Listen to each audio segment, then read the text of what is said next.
He goes, what are you thinking about? And I go, that movie we watched the other day with Jimmy Stewart, a ball player who lost his leg? Because, yeah, and I go, what if that's your favorite player growing up and his leg goes up for auction and you buy it?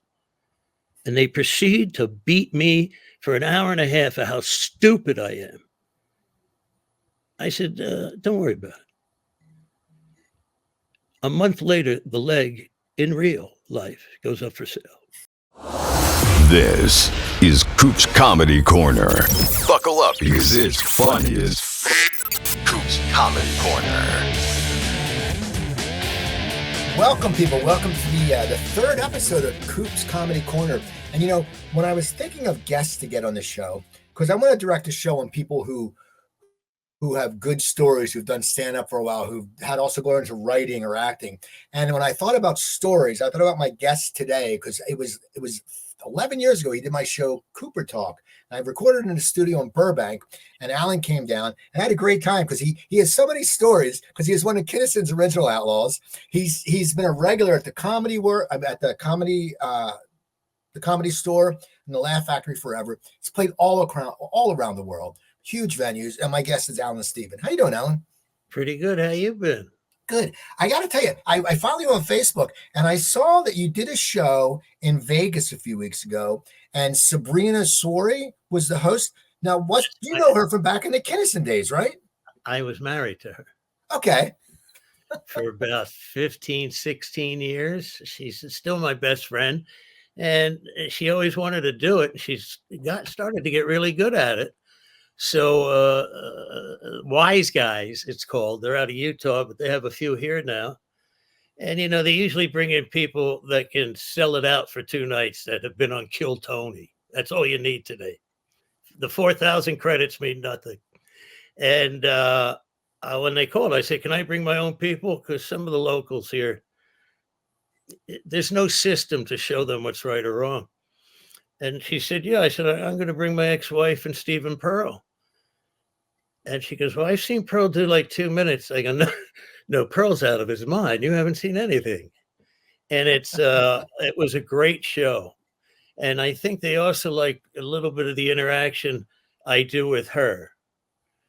I play with the audience, and somebody said something about wanting to be out of her marriage. And I go, I'm sure there's somebody in the room here that can relate to that. And we'd go back and forth sometimes, and they really liked it. So it was fun.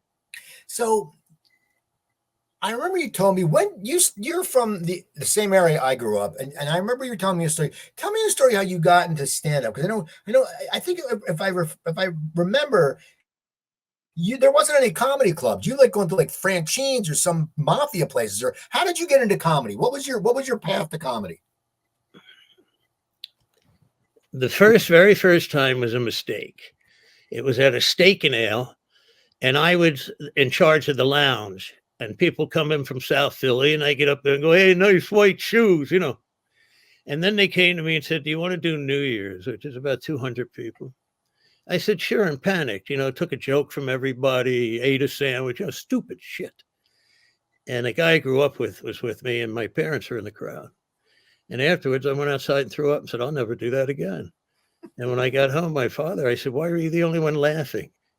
He said, you had no clue what was going on? They hated your guts. It was hysterical. And then, I was an actor, a kid actor and stuff. So I said, I'm going to go to California and do the acting. I'm here a little while, and I'm at a party somewhere on a rooftop. And the guy from Car 54, I forget his name. I went to shake his hand, and he was peeing off the side. So I met there a guy named Mitchell Walters and a guy named Bob Lord. And I hung with them, and they had just started working at this place called the Comedy Store, which the original room was half its size. The main room was a Mexican disco, and upstairs hadn't been used since 1960. And she had no office. Her desk was at Mitzi Shore's desk was at the bottom of the stairs with cigarettes and candy in a jar. And I hung with these guys, and they said, damn, you ought to try out. And I can't tell you how bad I was and how long, but they needed comics. So this is early 76, late 75. So she takes me right away. And, after about 6 months, she says, you're terrible. She didn't mix her words. She said, I want you to just MC, be the only MC. There was 4 of them. Just be the only MC every night and don't tell a damn joke. And that's how it started. It's funny you said that there was not hardly any comics. It's so funny to hear that, because even like when I started out in Philly, the open mic, this was in 88, we only had like 25 comics in an open mic, and now no clubs when I start. It's the Improv, the Comedy Store, a place called The Horn in Santa Monica that had singers and everything, and that was it. And then a guy named Mike Cayley opened one in Newport Beach, and that was it. And Bud didn't like you, didn't go on. Bitsy didn't like you, didn't go on. Everybody had to like you because everybody knew each other. Now, when did you start feeling that you were confident in your act? You said they were just putting up the emceeing. And the funny thing is, emceeing is a hard, I mean, you have to have chops. You got to talk to the crowd. That's the thing. I was talking to Steve Scrovan last week, how in New York it used to be the MC got paid the most, because that's the whole, if your MC sucks, your show's going to suck. And unfortunately, what I did but how did you develop? One night, Letterman, Leno, and one other star were heckling me, like, one at a time. And I pretended I was being punched in a boxing ring. And then I stood up and gave it right back to them. And from that moment on, I went, all right, they're nothing. But what really did it is I'm emceeing one night, and I knew I was quick. And you got to remember, it's a different time. And Mitzi came in and said, mention all the stars that are here in Westwood. This is when she opened the Westwood store. And I went up and I said, wow, ladies and gentlemen, look who's here. Lawrence Hilton Jacobs from Welcome Back, Kotter. The 3 people from Shirley Hempel's show, rerun, and I couldn't remember them. Shirley Hempel. Yeah. And then I go on our own Jimmy Walker, and the place goes nuts, and Jimmy's leaning against the back door on the bar, and I use the N-word. I said, who the hell let in all the... And the place lost it. Jimmy fell on the door and out the door. He couldn't stop laughing. It was a different time. And when I sat down, she goes, I think I might have created a monster. And then she sent me to La Jolla, and Paulie lived with me. This might be right after the strike. 79. Well, so were you involved? Well, tell me about the strike. What was going on?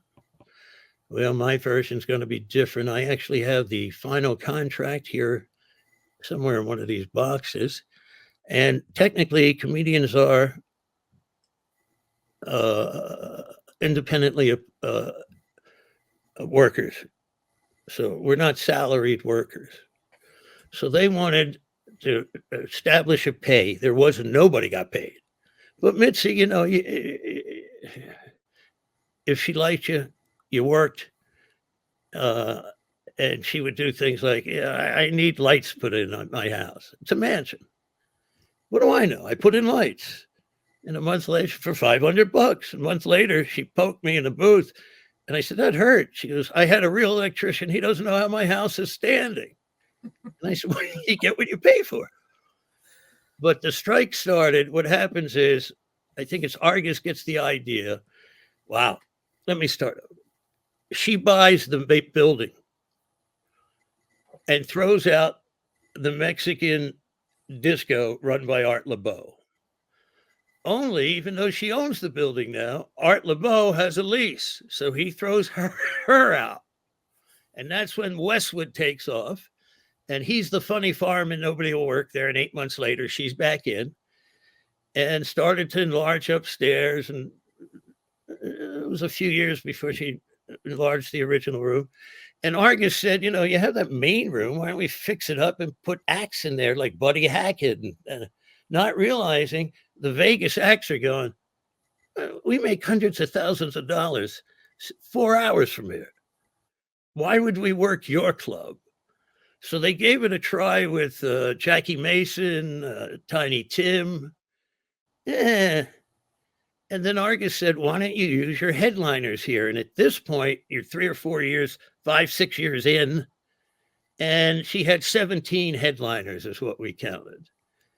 And they went and wanted to be paid, and she said no. So they got what I call the little people, which is another 500, and said, we're going to make it so we all get paid and have insurance. Just listen to us. And I remember there's one meeting at the Hyatt House, and Gallagher went, let's get the cunt. And I went, well, if it's not everybody, I'm out of here. And I walked downstairs into Mitzi's office and said, they're coming for you. What can I do? I was the very first one. Argus, you can imagine, was the second. I think there was Binder. There's about 7, 8 of us. I'm the only one with a SAG card out of all the hundreds. So the strike is ugly. The signs are not creative. No yucks, no bucks. Are you kidding me? And, Pauly Shore's peeing on them from the roof. He's only like 8. Leno got hit by a car, but, it was nothing. And then a kid named Steve Lebekin, who was struggling in life anyway, was out front picketing, and she looked at him and said, well, he's in La Jolla tonight. If he's going to picket me, he's not going to work. And then he joined the picket line in their side, and somewhere along the line, he got it in his head he would never be able to work again because of Mitzi Shore controlled show business. And he went over to the Hyatt House and jumped. Didn't make it to the Comedy Store, smashed himself into the ramp. And sadly, the other side made a dummy, broke into the office of Mitzi and said, you killed him. And right around there, things started to change because they also aligned themselves with a union that was dead named AGFA, which was circus clowns. And they said they were going to pull SAG cards because all unions, when you're a union, if you say we're going to strike, they all have to agree. So I went, and the vice president at the time of Screen Actors Guild closed the door and proceeded to scream at me for 10 minutes. We don't give a shit about you comics. Agfa, you mother, we're trying to kill her. I said, calm down. Are you going to pull cards? I don't think we can legally do that. Thank you. Went back, crossed the line, went in and said, they're not pulling any cards. And we kept going. And then, it came time to settle. And the leader was Dreesen. And I can't I want to say there was a girl. I don't want to mention her name. I can't think of it. But basically, at one point, Dreesen said, if you don't agree with us, you're out. And I said, well, I think that's how they got the Jews on the train. That's not a good thing. And he threw me out. Then Marty Cohen said something and got thrown out. Then Biff, who's not a Jew, said something and got thrown out. And that's the way it was. And they were going to decide who's funny. And now I had a problem with making yourself president and deciding who the funny people are, because Dreesen was never going to get me or 50 others. And it was just not fair. So we broke their backs, and she never wanted to settle, but finally did. 25 during the week. Split the main room on the weekends with her, 50-50. And Bud said, oh, you can use my place whenever you want for the meetings, and I'll do whatever she does. He paid $17.50 and took out taxes, which, of course, comics have no balls. They could have sued him because we're independent contractors. If you take out, that means they could get insurance, or if they fall down there, they could sue. When you're independent, you don't have any of that. They started out with great intentions, and then I think it became ego. And I think the time was wrong. But the mistake is nobody should tell anybody who's funny and what you're worth. You know what I mean? Yeah. So you go through that. Now, how are you concentrating on your act and trying to develop when there's so much turmoil going on? We all suck. We suck. But there's nothing else. So the 7 of us, learned.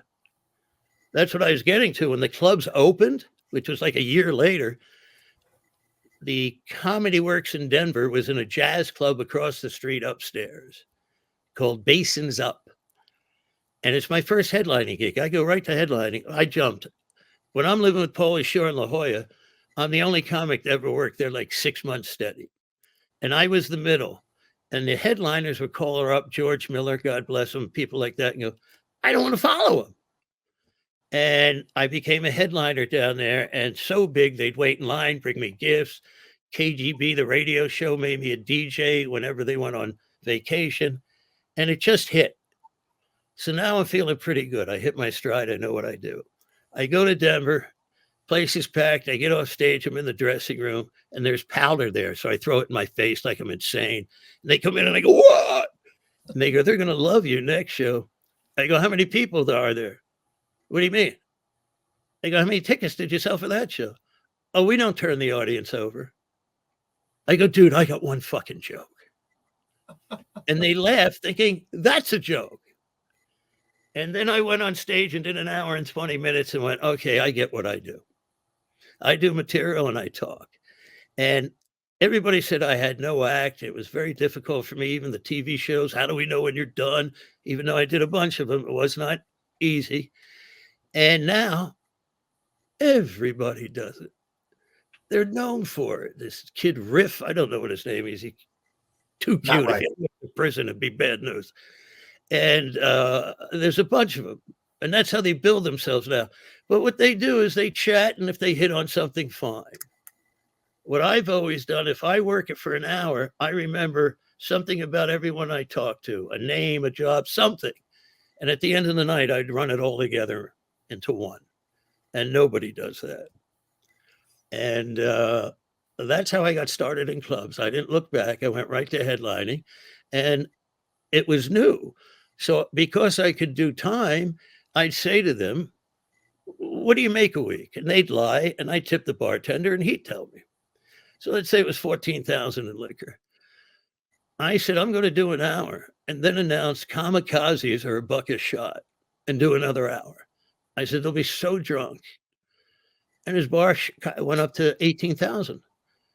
So when I went in, what'd your bar do? He goes, 18,000. I go, well, we're partners after 14. I don't have to. And Louis Anderson was the only other guy that could do that. And I had a soft spot for that place because when they moved across the street, I just liked them. It was the first place I had gone.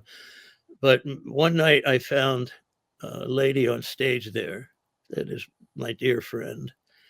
And her closing joke was, a lot of people say I'm not feminine. Well, they can suck my dick. And I went over and I said, put her on the show with me this week, because I'd go in early. And they go, she's a pain in the ass. We don't think women are funny. They go, you don't even know how to run your club. Are you kidding me? And that was Roseanne. So that's how I started headlining and doing it. So you're headlining and you're working with Roseanne, and you're working the bigger circuit. Now, at what point do you meet Sam? Because you were with Sam for like 6 years, and you were in like the heyday, like the insane Sam time. Sam first shows up in 1980. I headlined in 1980. Sam is married with a stepkid and an entourage. He always has that, which was Carl, his brother. And at some point, she's unhappy. They go back to Texas. Done. 2 years later, he comes back with Carl and the entourage. And he worked at Westwood. And Paulie would feed him. He had the little kitchen there, and they'd sleep on the stage. And he would walk people. She didn't like him. And Carl never got on stage. I didn't even know he was a comic. And after, I don't know, might have been a year, maybe two, she put him on at midnights, and he started to build a crowd. The same people that walked out were now paying. And then Rodney took a liking to him, put him on the Rodney special, and boom. Same thing with Dice. In those days, you could do shows and be famous the next day. Not today. I know. Carson in the old days, your whole life changed. Well, you think about the Tonight Show. Back in the day, it's like, if you did the Tonight Show back when Carson hosted, if you got couch the first time, you're signed by William Morris. Gave you a thumbs up. If you got the couch, the next day you were a millionaire or close to it, because you were opening for somebody, and your money goes up. Here's a story. We went to Graceland, and you could record a song without Elvis, one of his songs. So Sam did Are You Lonesome Tonight? And we play it back, and every tourist is running because you can imagine what the language was. Months later, somehow Carson got a bootleg copy of this. He said, well, why hasn't he been on? And if you know anything about the way they booked the Tonight Show, anybody that they think is going to be dangerous or Carson's not going to like, they won't even look at. So that's why Sam didn't get it. So he did Letterman first. So I go to his house that night. And we're all rock and rolling pretty good in those days. And he says, yeah, I did Carson today. You know, I went down and rehearsed. I go, what do you mean you rehearsed? Well, I showed him my set. I go, why would you do a set if he heard the song? Why don't you sing? What? And before you know it, with the liquor and everything else going on, I was at a tuxedo store at 9 a.m. getting these stupid tuxedos. And we were going to be the backup group, the young Jordanaires. The Jordanaires backed up Elvis. And we have 4 real singers and a guitar player. And we ask nobody. You know how we operated. And we show up. The director can't stop laughing. Now we're backstage. And we haven't asked, you know, there's like 6, 7 more people need to be paid. And the guy who books it comes back and says, you're not doing this. And Sam, without missing a beat, goes, march down the hallway. Tell your boss the Outlaws are going home. Letterman broke me. And fuck your show. In the meantime, Carl and I go into makeup. And we're told in those days Carson isn't friendly. It was 89. Well, Carson's getting his makeup on. And he turns to me, he goes, are you related to the Jordanaires? I go, well, that's Carl and I's father. What? You know, I had them on originally. Who's your dad? Whatever name he'd say, well, that's my dad. You know, fuck him. And we don't say anything. We go back to the dressing room. Now, nobody said anything. The guy's too afraid to go to Carson. So we line up, and for some reason, in front of the flat curtain, they had put a semi-round. And there's a crack where you can see Carson and he can see. And he sees Sam go in there. Then he sees the other guys, and he looks up and he sees real singers going into the soundproof booth. And he starts pounding the desk, laughing. We haven't even started. He whispers to McCann, and he starts laughing. Ed McMahon. The curtain opens, the place loses it. He does it. He didn't curse. You know, he came close, but all you needed is the scream and the threat. He sang it brilliantly. And we were on 6 more times that month. And I still get checks from it.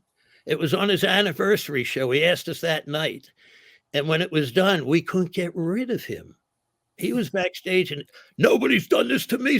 Rickles used to throw me around. This is great. Nobody does this. And Sam says, because the people that book it are afraid of you. And we had a legendary time with it. So tell me what it was like. Okay, so you're with Kinnison. You guys got the Outlaws. It was Mitchell Waters, Carl LeBove. Sam and I aren't talking. He doesn't really know Mitchell, but he gets hot. He does his HBO special and gets hot. And he goes out with Carl. And he used to have a thing, the Texas Outlaws. So I started hanging with him again, and he called me. He said, we want to do the Outlaws. It'll be you, Carl, and I. And for a while, we would take a 4th one, mostly Lenny Clark. But Kravitz did it. Belzer did it. Paulie did it. But they were all temporary, 1 or 2 times. And then I talked them into Mitchell Walters, and that became the Outlaws of Comedy that was doing arenas and stadiums. So what is that like as a comic when you go from playing clubs and, your club's intimate, and for you talk to the crowd. That's your talent. That's what you do. Intimacy is better for you. I mean, now what happens when you go now, Kinnison's blowing up, and now you're playing Madison Square Garden. One, you have to talk slower. But how do you deal with the crowd? Because the crowd. Well, I wasn't allowed to. If I dealt with the crowd, Sam couldn't follow it, and he hated it. So I just did material. However, I did a little crowd in the beginning, because when I come out, they don't want me. In Vegas, it was different. In Vegas, they had us down as the new Rat Pack. But on the road, they want Sam. And I would come out, and they'd scream and scream. And there's 2 more after me, you stupid fox. And they'd laugh at Sam's crowd. I go, as soon as you shut the fuck up, I'll start. And I go to start, and one guy somewhere in the rafters yells. And I go, seat R, row 9, I'm going to fuck you up. And they laughed, and I was off and running. I jump into my material, and it wasn't a long show in the beginning. We'd all do about 15, 20 tops, and then Sam. And then we played places so much we break it up. Three of us, a break, and Sam. Then it went three of us, a break, Sam, and the piano, and all of us. And then eventually we formed a band, which we did when we were nobodies. And that song blew up. And we were like rock stars. Every rocker would come to perform with us, be on stage. People, Ozzy, not Ozzy, Jeffrey Osborne and Billy Idol. When are they going to be in the same room? And it was just a different time, and very magical and very good until Sam lost his mind. Well, tell me about Vegas. Didn't you have a whole floor in Vegas for a while? I mean, that was like you said, the Rat Pack. Tell me how that came about. Because Mitzi books us there, but we got to take Paulie, who's terrible. In fact, I'll tell you a great story. He's so bad. I'm in the hallway of the dressing room and half in and half out, and I see her storming towards it. And I hear Paulie go, I wonder what my mom's going to think. And I go, I don't think your mom's here. I think you're about to meet the cunt that owns this place. She flew in there. You untalented, unfunny, foul-mouthed little piece of shit. Allan and Mitchell, if you can't get him funny in the next hour, he's off the show. And she storms out. And I go, wonder where your mom is. But, it was rough. But what happened is the critics start to like us. It's a fun show. I mean, we respect Vegas. People still dressed up. We're in tuxes. We're doing the nines. And the first few times it's for Mitzi. Eventually we outgrow it. But what does that is we go for 2 weeks. And I used to go there as a kid. And they had 2 a.m. shows the celebrities would do for each other or the help that couldn't come see them. So Sam said, let's do that. And our show wouldn't go off till 3:30. And every celebrity on the Strip was there. Joan Fricke, the Country People, Charlie Pride, Joan Rivers, Paul Anka, every big star. And in fact, Charlie Pride goes, how are you getting away with this? We broke the language barrier. They threw Pryor and Carlin out years earlier. We broke the language barrier. Well, those shows set a record and beat Sinatra's record in Vegas for attending. And we did like 32 shows in 2 weeks, something crazy. And wherever we went, we were on every magazine. You couldn't walk outside. I went to a mall and you would think I was a Beatle. It was ridiculous. And I came back with like 20 shirts and boxes. And Sam goes, what's that? I go, they just gave them to me. He goes, I'm the star of the show. Where are my shirts?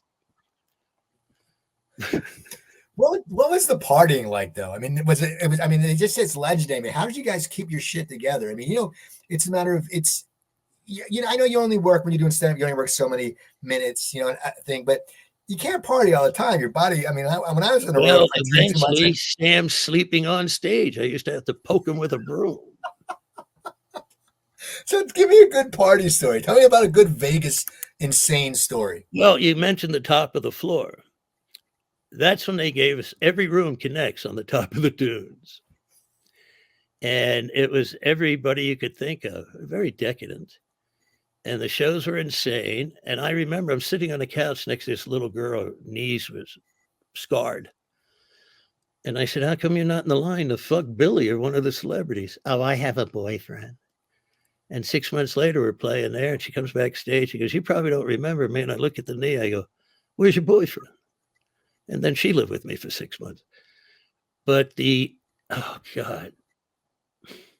One time in the Hyatt House, we're partying and the cops show up, the sheriffs. Everybody panics. They go in the bathroom and they leave. They go, what's that? And they go, that's where the blow comes from. Different time. I can tell you funny stories like the first arena we're playing, we're each in a limo, and I suggest everybody does their drugs, whatever it is. And as the limo pulls up at LAX, a guy leans into me and says, step out. And I do, and I go, let me get out of your way. He goes, oh, no. You're part of what's going to happen here. I went, what? And he slowly lines us all up with their luggage and says they've been told we move kilos of cocaine. and I have a bag of pot stuck in my pants, but it's over my belly. It's heavy then. They go down the suitcases, open one, and there's Sam's bag of pot. And Sam goes, "They're my brothers." His brother weighs about 90 pounds. And they hold up the pants. He goes, "Why is your laundry in it?" "Oh, he's getting it clean for me." So his brother had to actually go to a drug program after this. Then they hit on my suitcase. The dog goes crazy. And he goes, "There was something in here." I go, "Woulda, coulda, shoulda." And they have no sense of humor because they do arrest a mule 10 feet from us that has nothing to do with us. And I go, "Well, you got our guy. We should go." Nothing. And I might add, it's Malibu Sheriff's DEA in a helicopter. So we're causing a stir, so they want to move us. And I say to the cop as he's driving to where they're moving us, "If I had a bag of pot down my pants and you didn't find it till later, it's the same fine, correct?" He went, "Yeah." And I go, "Don't look down my pants." And they just think we're funny. Anyway, we wind up signing autographs, missing our plane. We went the next morning. We went back to Sam's, and we realized when we'd stand down on his cliff, there was a balcony. We had been watching a helicopter for 2 weeks. And we're going, "That's too far to be us." But it was. And he said, "Boy, I wish we had some of that good pot." And I reached in my pants, and he went crazy. He's terrified of police and being arrested. So now we get to that arena, and I have a gun, pot, jewelry. And we each have an off-duty cop on the door. And I say to the cop, "Hold my bag." And just before that, Sam said, "Let me put my blow in there." So after the show, Sam says, "Where's my blow?" I go, "Hang on a minute, officer." And he comes in, and Sam goes ballistic when he leaves. "Why would you do that?"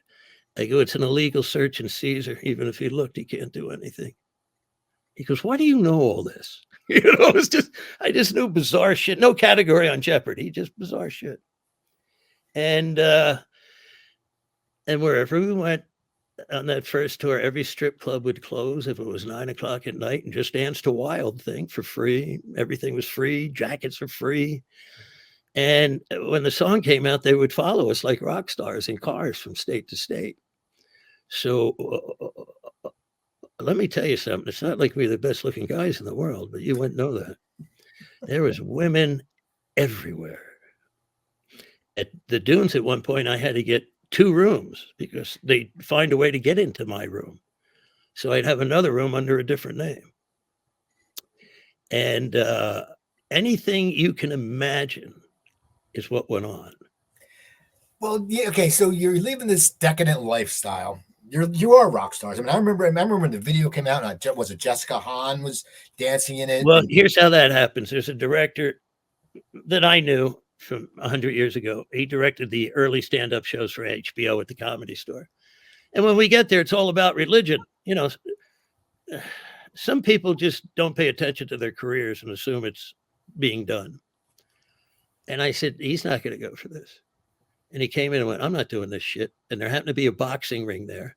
And he was managed by a rock agency. So we called and said, "Get everybody." There was like 19 of them, 17 of them. And he had an on and off again affair with Jessica Hahn. So he got her to be Wild Thing. And then Rodney and Bon Jovi did the opening. And the rest was history. That song. Listen, we're in Texas in a strip club, and they're all dancing for Billy Idol at the other end. And Sam taps me on the shoulder and goes, "I think we need a song." I wish I could say that it was more artistic and creative than that. And then Leslie West from Mountain went, "Do Wild Thing." And now in that, I played with a guy I grew up idolizing, Ginger Baker. Leslie toured with us, a great guitar player that was with Madonna and Jennifer Lopez. He's with Hall now from Hall & Oates. The first time it was Paul Kantner, Grace Slick, and the guy who sang "I Love You, Jeopardy." They were at our show. Greg Kim. Yeah. And then when we became the band afterwards, they couldn't believe it. And I remember about 3 months later, I'm in a recording studio and the lights go on, and Grace Slick turns to Paul and goes, "There's that comedy drummer." So it stuck with them. And here, I'll just keep talking. Sam's making 10 grand a night. He wants to do the Outlaws. He's managed by a guy at APA. And Sam would always make me the bad guy. I know business. I'm doing it forever. So we go in and the guy says, Sam gets 10. I go, a friend of mine in Fremont is offering 25,000. Well, if he does that, Bill Graham won't want him in San Francisco. I go, well, what's Bill Graham offering? He doesn't even know who the fuck you people are. I go, exactly. Sam, let's get the fuck out of here. And we did the 25,000 one. And a month later, Graham calls, Bill Graham. And I don't know how many thousands, maybe 10,000 in an outdoor venue for 100,000. Shows you what agents know. But here's what happens when you have a mouth. I don't know, 10 years go by. And I'm at the Paul Masson Winery. I'm the permanent comic one season. Tony Bennett, Boz Skaggs, different ones. And I'm going, and I can't believe I'm opening for Harry Belafonte. And I get a call. There's a problem. The agent that handles Belafonte says you're a filthy asshole. I go, what's his name? It's the guy I said, fuck you to. And he's telling this to the star. And unbelievable. I can't tell you what an honor it was and what a great human being and man he was. He said to the agent, well, I'll decide that.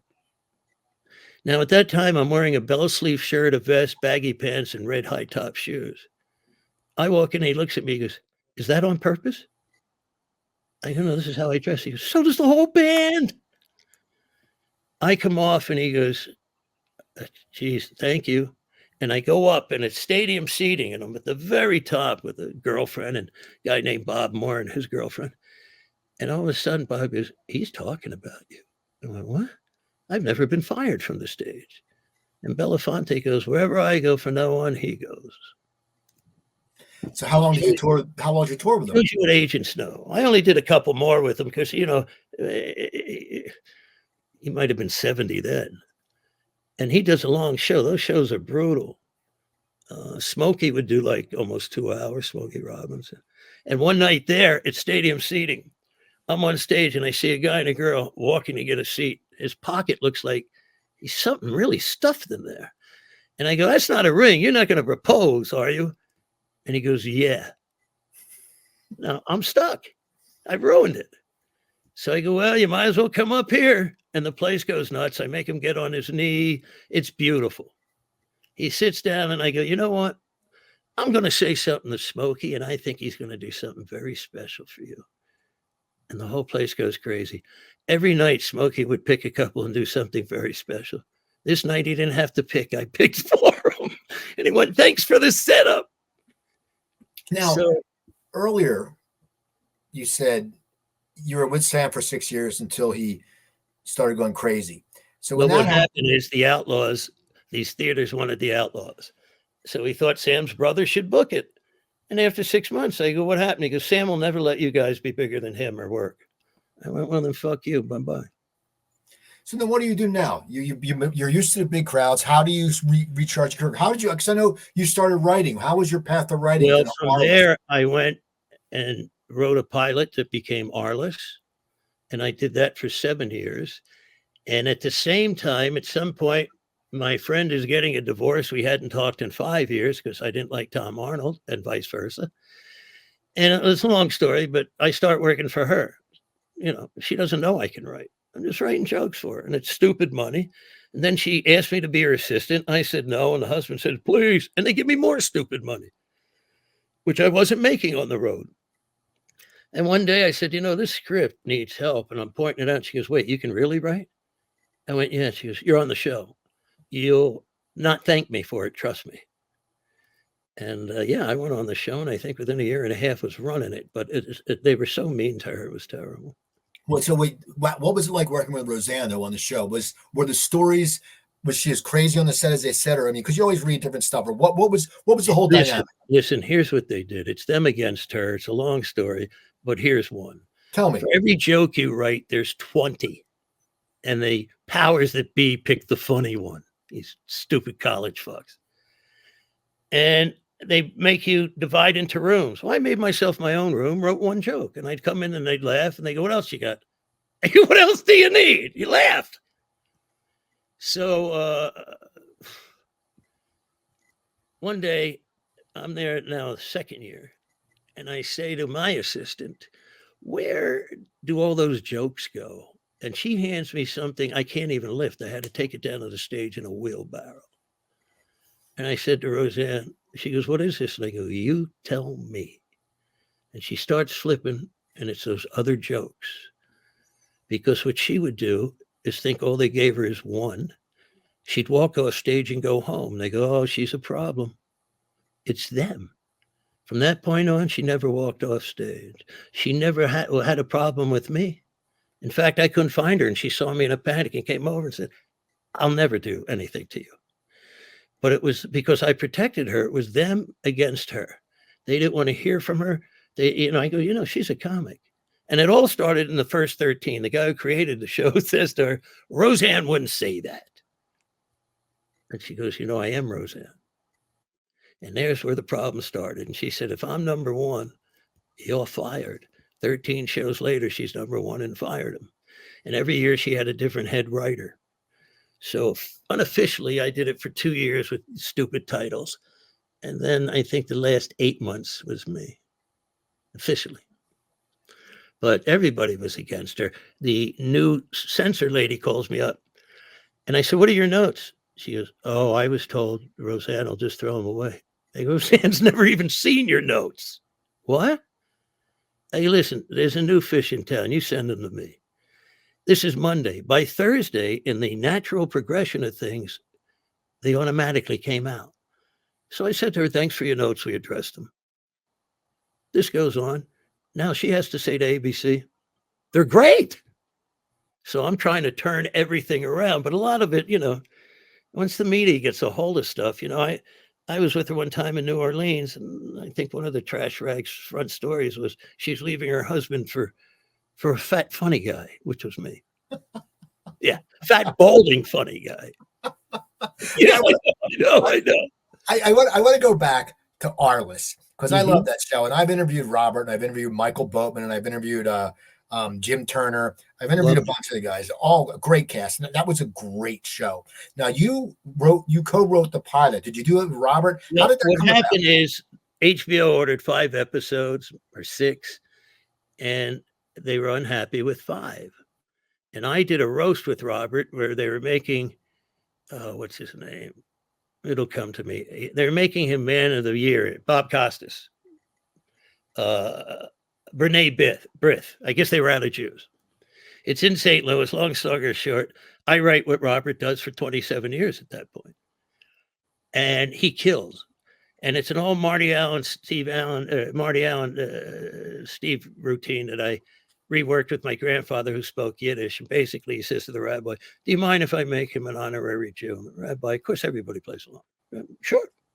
And Bob stands up and he goes, repeat after me. And he does it. And he goes, Bob, you need some phlegm. You're never going to get this right. And there's a few little things like that. And then he's done. And Bob goes, what did I just say? He goes, you just donated $200,000 to B'nai B'rith. Sit down, Jew boy. It made the papers. And afterwards, Costas said, if I get the Letterman show, you're my head writer. And we're sitting there and he goes, Robert, you had just one Jew? I had Belzer. I had Richard Lewis. He named 5 Jews. He said, I didn't come close to that. He goes, I only need Allan. Because I just have a history of that kind of stuff. Who would know it? The Steve Allen, Marty Allen routine is they're interviewing a Japanese ball player who lives in a cave. But the last thing they say is, what did I say? And he says to them, oh, you just donated 200. So I reworked it. But so how did Arliss come about though? Well, we're flying home. And I say, geez, I'd like to write one. And if you know Robert, he's not very complimentary. I said, I can't be worse than them. He goes, yes, you can. And I tell him my idea, which is he's being made Man of the Year and trying to fix a football game at the same time.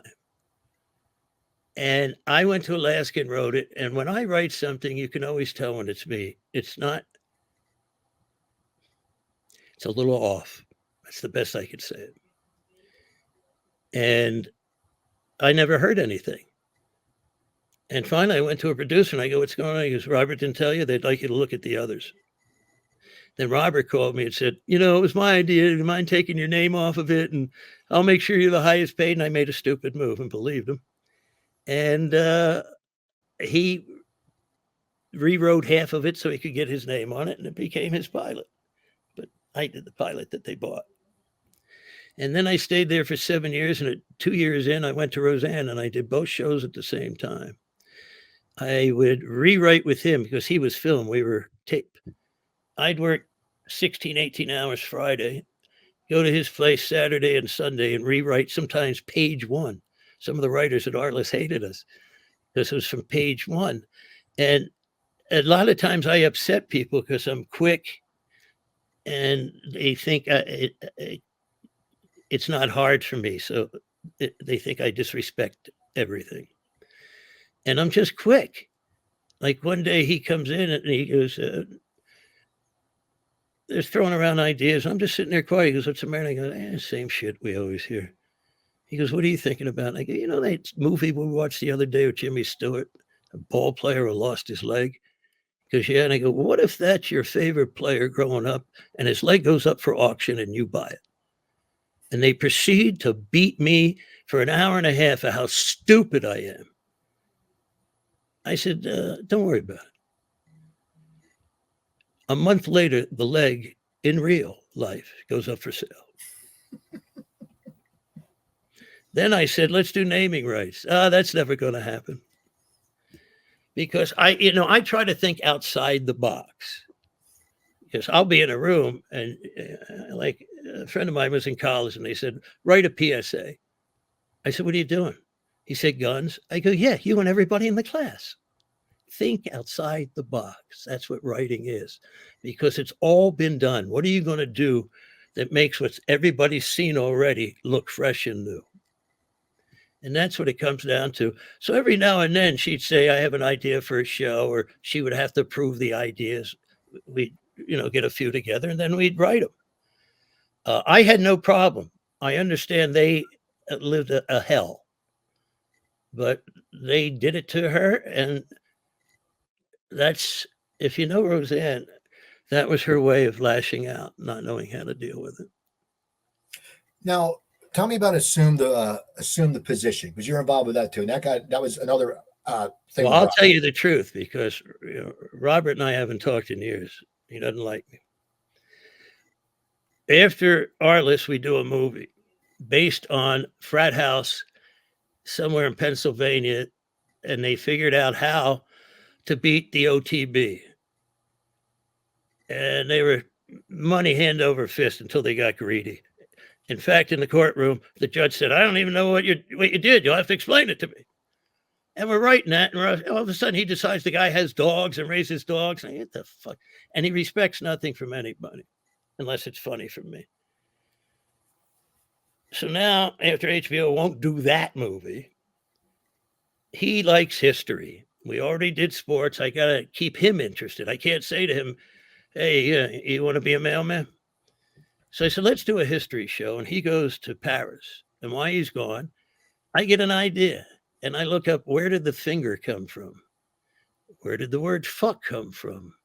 Where did the word shit come from? And I write this all up and put it on his desk. Eat a tomato, you would die, all this stuff. And prior to that, he says, well, I'm just going to send him the show I did for ABC. I go, 25 years ago that failed? He goes, what do you know? Next day, his manager says the same thing. So now we put together this history show, and I understand it and it's very clever. Norman Lear wants to take it to Broadway, but Robert thinks he's bigger than that. Long story short, the president of HBO or CEO, whatever it was, says, I don't get it. Make a 10-minute presentation. Robert made it the full half hour and never paid me what I should be paid. I promise you on the second one. So we wanted an order of 10. And Chris goes, I'll give you 6. We actually celebrate, go to a dinner. The next day, Robert says, not good enough. If he would have taken it, he might have lasted longer. Instead, they go, well, see if he can do it one more time. And I had an idea what it should be. And Robert's paranoid about pot. And I said hemp. And we got into a fight. And the next day he comes in and says, a lawyer last night told me I was right. And I go, well, what day does he start writing the fucking show? Now we're in his office and he's sitting behind his computer. I'm not even going to tell you what he's been doing for weeks. And he says, maybe it's time for you to move on. Now, I have covered his tracks for 27 years because he's not really good to people, especially women. And he goes to get up and I go, don't get up, Robert. He said, why? I said, it's not a good idea. And I proceeded to scream like a madman. And then I left and I passed by a guy that worked for us and I winked. I'm not mad. I just went out. He beat me for the money again. I made him pay me up front so I can get my health insurance. He lied. And about a month later, I get a letter, an email, and Patty Ross, if you know her, is staying with me and she's sitting on the couch. And I go, oh, an email from Robert. Dear Allan, in light of what happened, you ought to come back, blah, blah, blah. And then it goes, but I'm the boss. And I just delete it. She goes, don't you want to read the whole thing? I go, I was done with Dear Allan 27 years and he spelled Allan wrong. And I haven't talked to him since. Now, believe it or not, the first assumed the position gets nominated. Why? We're setting up to do the second one. And Robert's the host. So I go there and his wife is begging me to go backstage and help him. It's over. I'm done. As soon as we lose this award to Gary Sinise, I'm leaving. And they even got rid of the category. It was like Gary Sinise, Jews in a prison camp, and assume the position. So, you've been at this for a long time. What keeps you in the game? I mean, is it something? Are you still writing? I mean, I know you're still performing, but it's it's one of the point where you probably have a SAG pension. You probably yes, I have written an after and WG pension, no SAG. I didn't do enough. My mistake. I do pilots that never get picked up. I usually do one a year. I was at Disney for a while doing shows, pilots for them. Then I went back out on the road. Wasn't comfortable. What do you mean? Why weren't you comfortable? Was it just because you were away from the game too long? I didn't remember what I did. I was slow. The mind wasn't working the same way. For me, it's two different sides of the brain. Like if I write all day, I can't do comedy and vice versa. And my wife at the time, Sabrina, would beg me to go back to it. And finally I did. And it was at the Laugh Factory. And what's his name? Lovely man. He did very good, but he didn't think he did. Huh? Jamie Masada? No, the guy who shot himself. Popular comic. Anyway, he came up. Who? Drake Sather? No, he was out there, did a lot of specials. It'll come to me. And he comes up to me, he goes, are you back? I went, yeah, why? He goes, how many times have you been on? I go, twice. And that's what you can do? I go, I thought I sucked. He goes, Jesus Christ. And as he walks away, Sabrina goes, he's going to kill himself. And 2 nights later, he did. It's a rough business. He wanted to be a star. He had a lot, $1 million house, money in the bank, but it wasn't enough. So I do pilots. I perform. And most of the time I do nothing. And then somebody else will say, hey, want to do a pilot? Like I just finished one with Roseanne, the script. We're waiting. Somebody said they were interested. So we're waiting to see where that goes so I can bring her back to television. Now with comedy, now that you're doing comedy again, like I do shows again now, and I'm lucky that I get a crowd that's, usually over 40, Jewish, Italian, Philadelphia, New Jersey, crowds that aren't going to be bitching about everything. They don't get offended. But for you're in Jersey. Here in Vegas, there's a small community of, I don't know how many hundreds of comics that think they're headliners. And some of the clubs let them believe that. And they're nice people, not knocking them. But the first time I went into Wise Guys, they don't know who I am. And I say to the girl, I'm Paulie's uncle. He said I could go on because Paulie has a piece of the place. Tell the MC. Walk over to the MC. He goes, anything you want me to say? I go, oh, Saturday Night Live, executive producer Roseanne, Arli. And he goes, oh, right. I'm putting on somebody I know first, which was Joe Camparillo.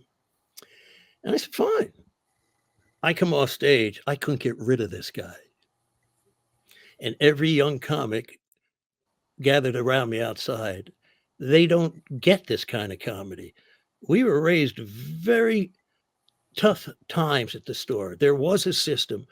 And even if there wasn't, try following 10 or 12 big celebrities, not 10 or 12 shit comics.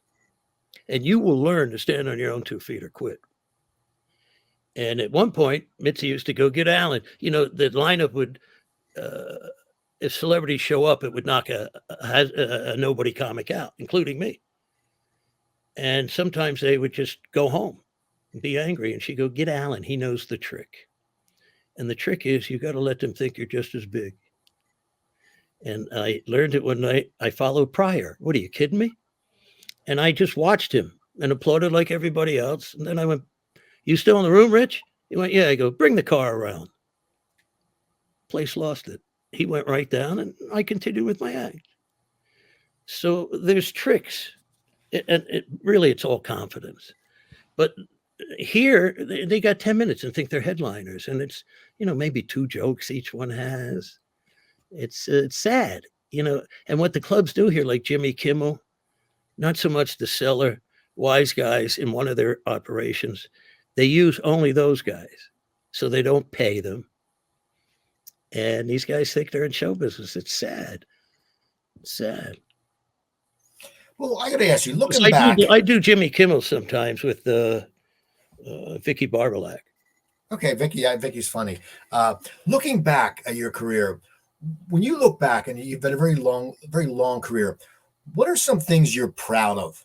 Like when you look back and you go, what are you proud of from your career? Because you've written for TV, you've played venues that people would only get a chance to look at. But what makes you proud about your career? Nobody's ever asked me that. I don't get the whole thing myself.